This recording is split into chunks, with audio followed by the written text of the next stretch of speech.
छांगुर के भतीजे के घर पर बुलडोजर कार्रवाई, मचा हड़कंप। पीएटीएस का दरोगा निकला छांगुर बाबा का जिगरी यार। योगी को आया भयंकर गुस्सा, धर्म परिवर्तन कराने वालों का होगा खात्मा।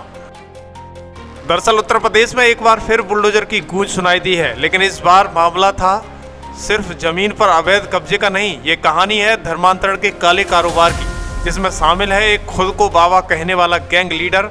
कई जिलों में फैला है नेटवर्क, करोड़ों का लेन देन। और चौंकाने वाली बात यह है कि यूपी पुलिस का एक तेज तर्रार अफसर भी इसमें शामिल निकला है।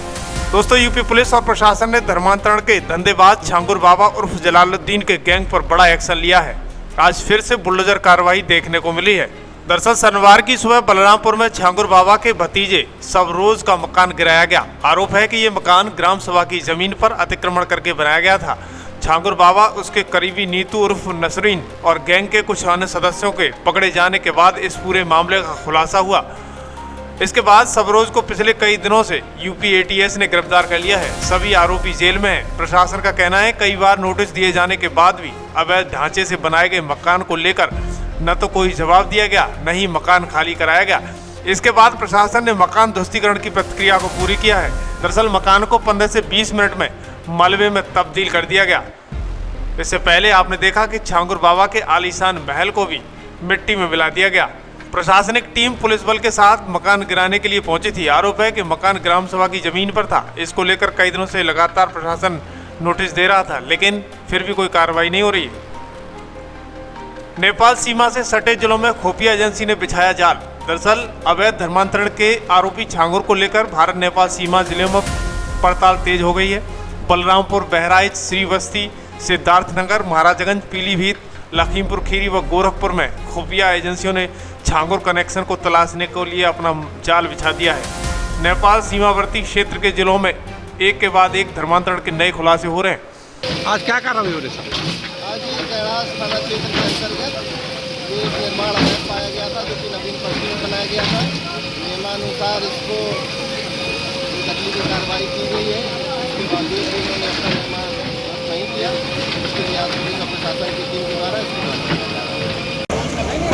इसके बाद अवैध धर्मांतरण पर लगातार प्रशासन कार्रवाई कर रहा है। आपने देखा है बीते कई दिनों से कभी आगरा में खुलासे तो कभी मथुरा में खुलासे, इस तरीके से लगातार खुलासे चल रहे हैं। लेकिन इस बार भारत नेपाल सीमा पर लगातार कार्रवाई हो रही है।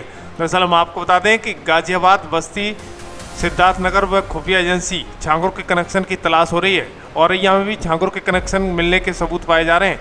धीरे धीरे जाँच का दायरा बढ़ता हुआ चला जा रहा है। दूसरी तरफ ईडी की भी लगातार कार्रवाई होना शुरू हो चुकी है। लेकिन इससे पहले हम आपको बता दें कि छांगुर बाबा के इस नेटवर्क में संरक्षण मिला है यूपी पुलिस के अंदर से किसी एक व्यक्ति का। दरअसल गाजियाबाद क्राइम ब्रांच के इंस्पेक्टर अब्दुल रहमान सिद्दीकी को सस्पेंड कर दिया गया। आरोप है कि उन्होंने बाबा की करीबी बदर अख्तर सिद्दीकी को बचाने में अहम भूमिका निभाई। छांगुर बाबा का पैतृक गाँव है और यहाँ पर जो सामने मलबा दिख रहा है सरकारी भूमि पे अपना ये मकान बनाया था, वो सुरक्षित किया गया है। और क्योंकि उनका पैतृक गाँव होने के नाते यहाँ पर इंतजाम किए गए हैं और यहाँ पे कुछ कंपनी पीएससी के साथ कारखाने की फोर्स को डिप्लॉय किया गया है और फोर्स को एक कार्रवाई संपन्न कराई गई। का आदेश तहसीलदार कोर्ट से पारित हुआ था, उसी आदेश का अनुपालन कराते हुए सरकारी भूमि को अवैध कब्जे से मुक्त कराया गया। तो क्या इस तरह से और कुछ लोगों को पॉइंट आउट किया गया है कि जहाँ छांगुर गैंग से जुड़े हुए जिन्होंने सरकारी जमीन पे या नैतिक तौर पर किसी तरह से कोई कब्जा कर रखा है? देखिए, विभिन्न फैक्ट्स पर इन्वेस्टिगेशन चल रहा है, जांच चल रही है। तो जैसे ही कोई और अपडेट होगा फिर मैं आपको। शिकायतें दबाई गई, पीड़ितों को डराया गया और सालों तक ये साजिश चलती रही। दरअसल इंस्पेक्टर बदर सिद्दीकी अख्तर मेरठ के रहने वाले हैं। बताया जा रहा है कि छांगुर बाबा के बेहद करीबी हैं। 2001 के बैच के इंस्पेक्टर अब्दुल रहमान सिद्दीकी सन 2019 में मेरठ के सिविल लाइंस थाने में प्रभारी थे।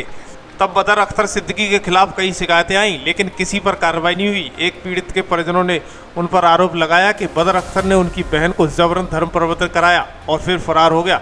जब परिवार शिकायत लेकर थाने पहुंचा तो अब्दुल रहमान ने उल्टा ही उन्हें ही डरा धमका कर शांत करा दिया। इसके बाद ये मामला डीआईजी मेरठ कलानिधि नैथानी की जांच में आया और तथ्य सामने आए। साथ ही और कुछ मामले भी आए। उन्होंने अपनी रिपोर्ट गाजियाबाद के पुलिस कमिश्नर जे रविंद्र गौड़ को सौंपी। रिपोर्ट में मिले सबूतों के आधार पर कमिश्नर ने अब्दुल रहमान सिद्दीकी को तत्काल प्रभाव से निलंबित कर विभागीय जांच शुरू कर दी। दरअसल डीआईजी मेरठ कलानिधि नैथानी की जांच में इस नेटवर्क का भंडाफोड़ हुआ है। अब्दुल रहमान के खिलाफ विभागीय जांच शुरू हो गई है और पूरा सिस्टम अब सवालों के घेरे में है। पर यह मामला सिर्फ धर्मांतरण का नहीं है, ये साजिश थी जमीन कब्जाने की, मासूमों को सोच बदलने की और सिस्टम में सेंध लगाने की। लेकिन सवाल ये कि क्या नेटवर्क यहीं खत्म हो गया या आगे और भी बड़े नाम सामने आएंगे। दरअसल आपने देखा है कि धर्म परिवर्तन कराने वालों के खिलाफ सीएम योगी सीधा संदेश दे रहे हैं, ऐसे लोगों के अरमानों को पूरा नहीं होने देंगे, लगातार कार्रवाई होगी। देखिए एक सभा के दौरान क्या कुछ कहते हुए नजर आ रहे हैं सीएम योगी। बलरामपुर में एक बड़ी कार्रवाई को हम लोगों ने आगे बढ़ाया है। आपने देखा होगा उसने रेट तय किए थे, यानी कैसे धर्मांतरण के कार्यक्रम को आगे बढ़ाना है।